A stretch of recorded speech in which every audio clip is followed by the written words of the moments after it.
The bear was back, and this time it was in her hot tub. I heard the screaming from my kitchen window as I sipped my morning coffee. Patricia Morrison, president of the Pine Ridge HOA, was shrieking like a banshee as a juvenile black bear splashed happily in the hot tub where she usually soaked while monitoring property lines with her binoculars. "That damn wall," she screamed with a voice that could shatter glass, pointing at my 8-foot privacy fence. If I could see the forest properly, I would have known it was coming. The deputies who arrived later found claw marks on her poolside furniture and a half-eaten foam noodle floating in the churning water. But the bear was not the real story here. No, this was about the fence war that had been brewing for months and how Patricia's obsession with controlling every aspect of our neighborhood finally caught up with her. My name is Daniel Harper, and I moved to Pine Ridge 3 years ago for the peace and quiet. As a software developer who worked from home, I wanted solitude, fresh mountain air, and the occasional evening spent stargazing from my deck. What I got instead was a front-row seat to the Patricia Morrison show. On my very first day in the neighborhood, I discovered bear droppings in my backyard. Not just a little pile either, but evidence that bears had been using my property as a regular highway between the forest and the garbage cans down the street. After consulting with local wildlife experts and getting all the proper permits from Fish and Game, I installed an 8-foot reinforced cedar privacy fence around my backyard. It looked professional, smelled wonderful, and most importantly, it kept the bears out. Unfortunately, it also blocked exactly 23% of Patricia's scenic mountain view from her back deck. I know the exact percentage because she had it professionally surveyed and sent me the documentation. Patricia Morrison was 68 years old with a voice of a rusty gait and eyes that could spot a blade of grass 1 inch too tall from 50 yards away. She had been HOA president for 12 years, was a former PTA treasurer, and had self-published 3 memoirs about community leadership. Her latest was titled "The View Belongs to Everyone: My Journey in Neighborhood Harmony." The trouble started with polite notes slipped under my door. "Dear neighbor," the first one read, "Your fence exceeds the community's aesthetic height guidelines. Please consider the visual impact on your fellow residents." I ignored it, assuming she would give up. I was wrong. Next came the formal citations printed on official HOA letterhead. Notice of visual encroachment. Warning, fence-based light deflection violation. My personal favorite was citation creation of unauthorized wildlife blind. She called a special HOA meeting with the agenda title addressing vertical aggression in our shared spaces. I did not attend because I was busy replacing a motion sensor light that a curious bear had destroyed the night before. According to my neighbor Jim, Patricia spent 45 minutes presenting a PowerPoint about how tall fences create shadow zones of antisocial behavior. When bureaucracy failed, Patricia turned to more direct methods. I caught her trespassing on my property at 6 o'clock in the morning, measuring my fence with a metal yardstick while muttering things like, "I can feel the negative energy radiating from this monstrosity." One afternoon, I watched from my window as she threw decorative rocks from her garden at my fence, testing its stability. When I confronted her, she claimed she was conducting an environmental impact study on sound deflection. Then came the ultimatum delivered by certified mail.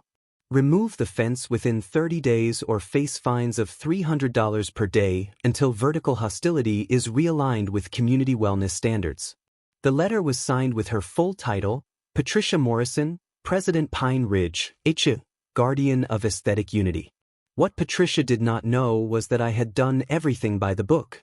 Before building my fence, I had obtained a wildlife mitigation permit from the county, complete with endorsements from Fish and Game and the County Bear Advisory Board. I had emails from wildlife biologists recommending the exact height and materials.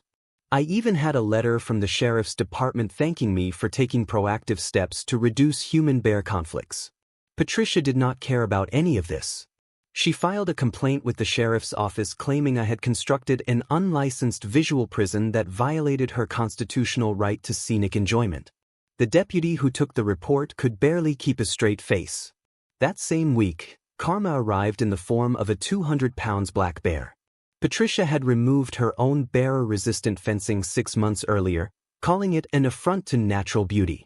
She had replaced it with a decorative 3-foot-tall wrought iron fence that would not keep out a determined chihuahua. The bear scaled her fancy fence like it was a speed bump and headed straight for her hot tub.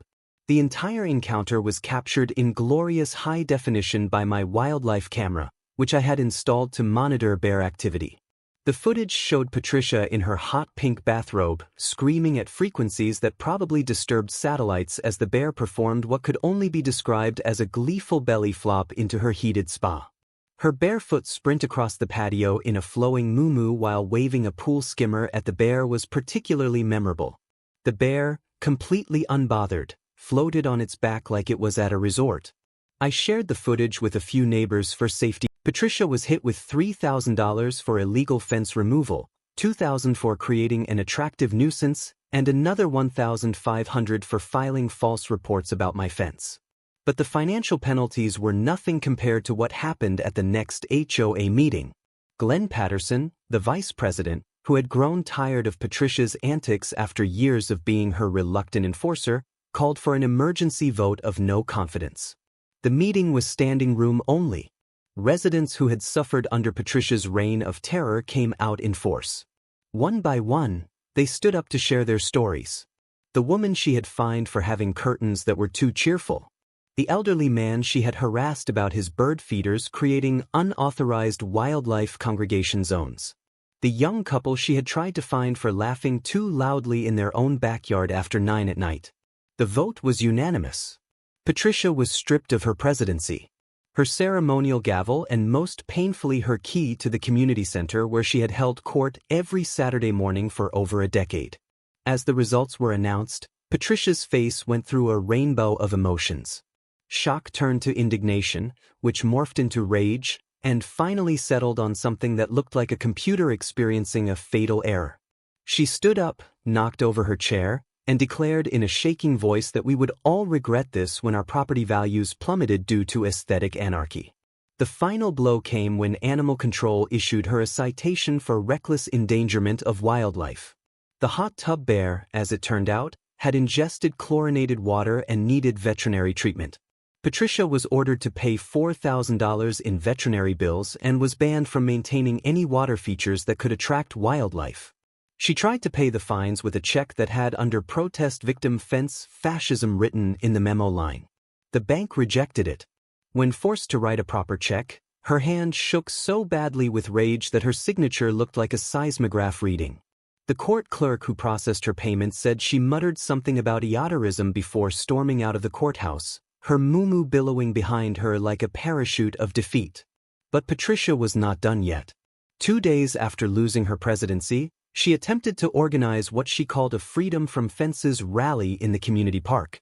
She created flyers on hot pink paper declaring that Pine Ridge was becoming a police state of privacy barriers and that residents needed to rise up against the tyranny of tall timber.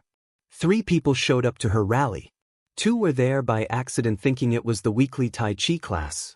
The third was her cousin Brenda, who left after 10 minutes when Patricia started comparing my fence to the Berlin Wall and herself to a political prisoner.